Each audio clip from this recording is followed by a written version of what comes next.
Thank you so much. I am really honored and delighted to be here. And I think we're going to go directly from neuroticism to eroticism now. Although I have to say that within sexology, some people actually think that some bipolar folk have an erotic advantage, especially if they're Scorpios. I don't know if they're studying that at Stanford or not, but onward and upward. So I'm going to be the speaker representing the erotic wildness in ourselves, I suppose, given the overarching topic today, and the great diversity of such wildlife in the Bay Area. I don't know how much you all have explored this. We're a bit of a nature preserve around erotic wildness here in the greater Bay Area. And so just to demonstrate what I mean by that, I join you today from IMSL, the International Ms. Leather Contest, where I have been honored to be a judge this weekend. I'm going to go back there later on after the wine tasting and judge some people on their fantasy presentations, just in case leather is confusing you at all. This is not a question of whether someone's a vegan and wears faux leather shoes, although that does come up there surprisingly often.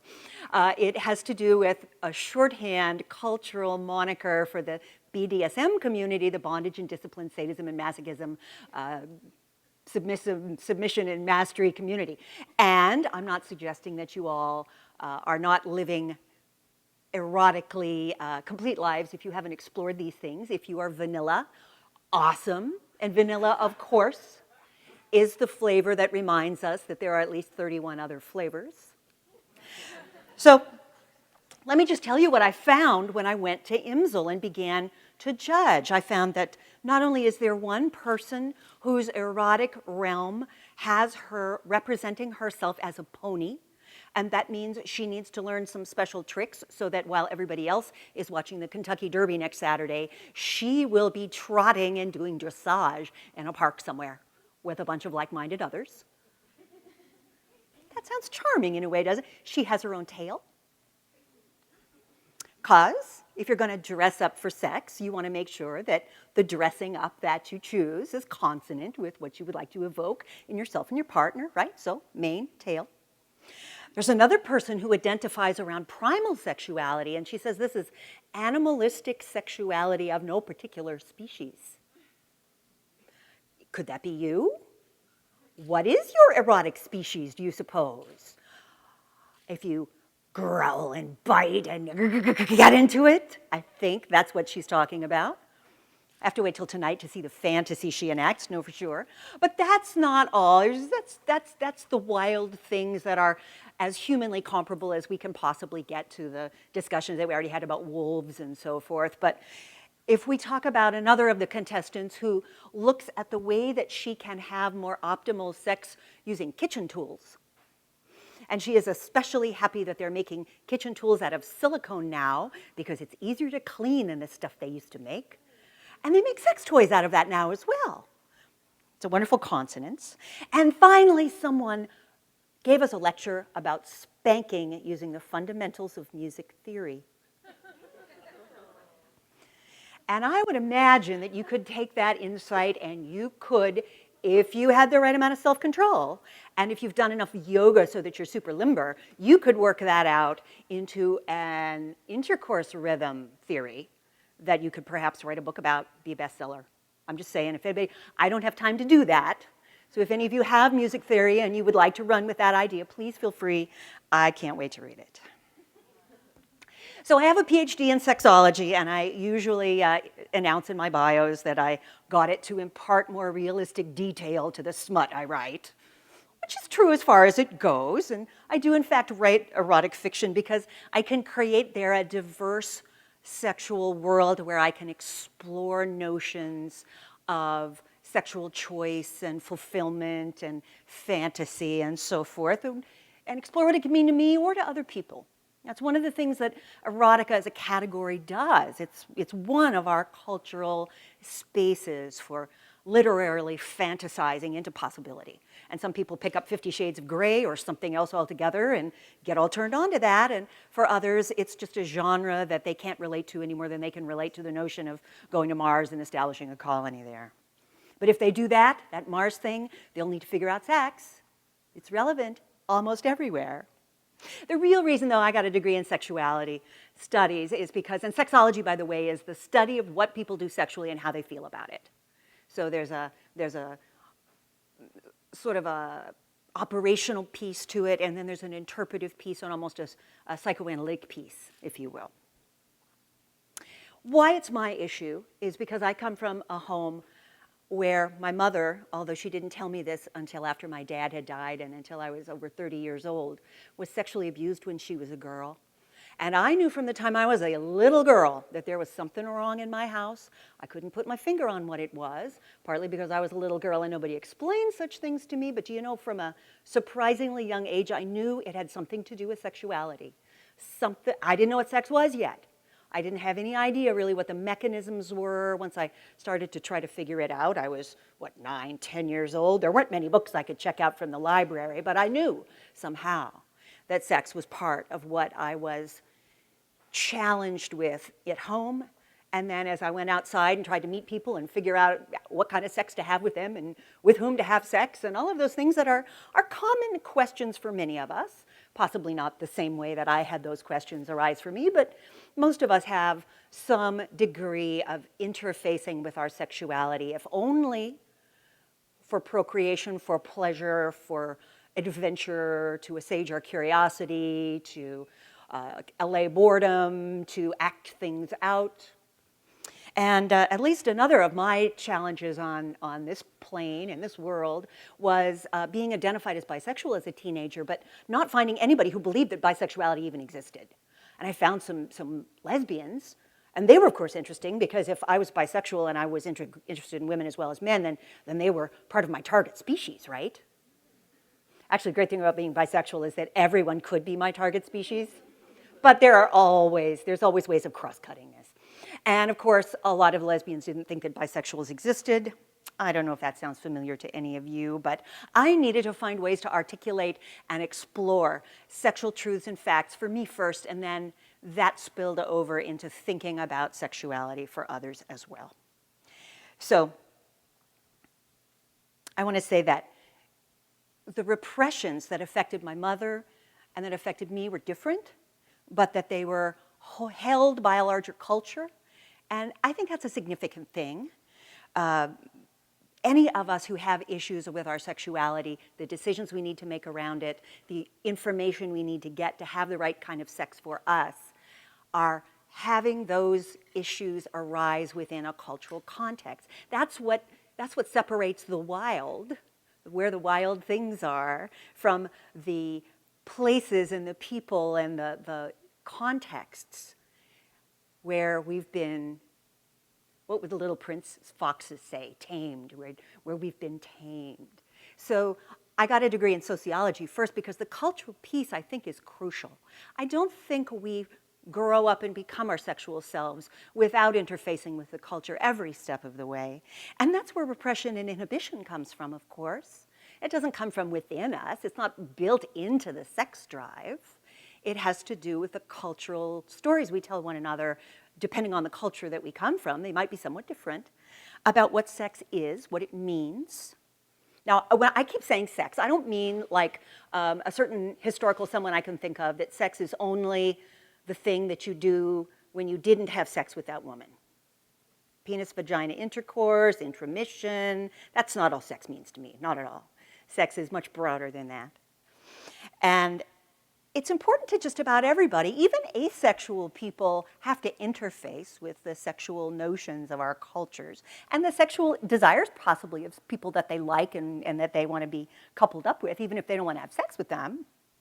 And our culture of origin, our family of origin, our religion, our larger society, all kinds of things play in, which means that we're not only are we not all sexual in the same way, we're not even all sexually repressed or inhibited in the same way. We've got different things we bring to the table to make us go, to accelerate us into sexual desire and exploration, and we've got things that put the brakes on, and they're not always all the same things. So what do sex therapists do with this? I thought I would bring you information, the tool, one of the tools that sex therapists use, and see whether you all think that it might be relevant to the questions that you ask yourselves about sex and the possibilities of finding appropriate partners and compatible partners. Those are part of the mix, of course. You can have sex by yourself. I recommend it. Next month is National Masturbation Month, and you only have about a week to get ready for it. If you don't start now, you won't be in the trim unless you already started and have been keeping up all along. You can have sex with yourself. You can have sex without ever going outside or meeting another person. And of course, you can have sex these days without going outside and meeting another person, as long as you've got one of these gizmos and some internet connection. But thinking about going out and finding people, finding a partner, finding more than one partner if that's how you roll, what is sexual fulfillment? It is something that may be different for every person, but being able to connect, communicate, and find valuable ways of sharing each other's sexual reality, because none of our two realities are exactly the same. Here's what the sex therapists do. They use a conceptual tool called PLICIT. PLICIT was cooked up by Jack Annan years and years ago, smart guy. PLICIT stands for permission, limited information, specific suggestions, and intensive therapy. And unlike some of the people in the study that we just heard about, many people go to see sex therapists and they don't need therapy at all.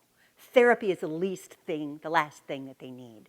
They need permission to be their own sexual selves. They need to have permission to know that they can be individuals and that they can have the desires that they have. Permission is the most crucially important thing that sex therapists do and give. Specific suggestions are a version of limited information. Information is a little more broad. It's sort of filling in the gaps of the sex education that many people didn't get a good version of. I don't know how many of you guys think you got good sex ed in high school? Good sex ed. The Unitarian in the back raised his hand. Generally in this culture, if you are a Unitarian, you have access to good sex ed. Oh, and if you're Scandinavian. Turns out the Scandinavians do a pretty good job of it. Everybody else, maybe not so much. They forget to tell people about the clitoris for one thing, and many people in this room, I think, will agree with me that that is an omission that is problematic at best. And the other things that they forget to talk about are the way people utilize and need to learn to communicate about sexuality when they use sex to cement and continue their relationships, revive them, get them started in the first place. Those aren't the only things that happen in relationships, but that's one of those things. So people need permission, they need limited information so that the things that they always thought were right and are wrong get corrected. Oh, the clitoris, it's there. Oh, I thought it was there. No, it's there. Here's a map. Learn it, love it. Except for those of you for whom that seems completely irrelevant. And the other piece is, why don't you try reading this? Why don't you try wearing that? What if it vibrated? What if it was smaller instead of bigger? What if it was bigger instead of smaller? The specifics, the fine-tuned specifics of what each of you likes that somebody else might not, that somebody has a limitation around that somebody else does. So there's one more trick. It comes both from sex therapy, and I started out talking about the leather women. So I'm going to pull one trick out of the handbag of the leather folk to share with you, and then I'm going to be out of time. It's a way of thinking about how to communicate with somebody else about what you like and don't like. Because a lot of us haven't had a chance to try everything yet. If you have, you know how much time it takes to fill up that particular dance card. Trying all kinds of sexual things, you'd better have your weekends free. Or at least a really, really good app on your phone so that you can figure out when you need to work and when you can be exploring sexual things. Another good reason to become a sexologist, I just might add. If you can say what you like or what you think you'd like, what you fantasize about, what if you see it in porn you respond to, the pretty sure if you had a chance to do it, you would like to do it, that's your yes list. If you know what you don't want to do, oh no, oh hell no, I'm not going to try that. That's your no list. It's good to know your no's as much as it's good to know your yeses. And then the maybes, the contingencies, the well, if I wasn't on my period, or if I was really, really turned on, or if I really loved you, or if I really knew that I was never going to see you again, or any of the things that are the contingencies that make individual people in real life on the hoof make their sexual decisions. Think about what your yes, your maybe, and your no lists are. They're so helpful when you get with somebody who says, hey, what do you like? It's good to have an answer for that. You can always try a bunch of stuff and evaluate at the end of the evening. That's a scientific method too. But if you can say up front what you like, please consider what those things might be. I guarantee you it enlivens the discussion that you have driving on the way to your date or away from wherever you met the person or what have you. Let me finally just say, a takeaway message that I would leave with you. If our culture really respected sexuality, what would it mean? Say, there's tons of sex in our culture. We must respect it. There's porn all over the place. We use sex to sell breath mints and cars, although some cars are so sexy they don't need any extra sex. What would it mean if porn wasn't education? Porn's not education. Porn is like a car chase movie. It's a spectacle. Someone created it to entertain and get you going. And it's not this, if you drove your car like that, you'd screw up your car. What would it mean to get real information from the get-go? What kinds of mistakes wouldn't we make? How much further could we go? I'm a sex ed partisan, I have to say, and that's why. Frank discussion, not pornified or prettified, but real life. Let's talk about sex. And finally, let me just say, any of us can live in a world in which repression is in the rearview mirror and possibility is ahead of us.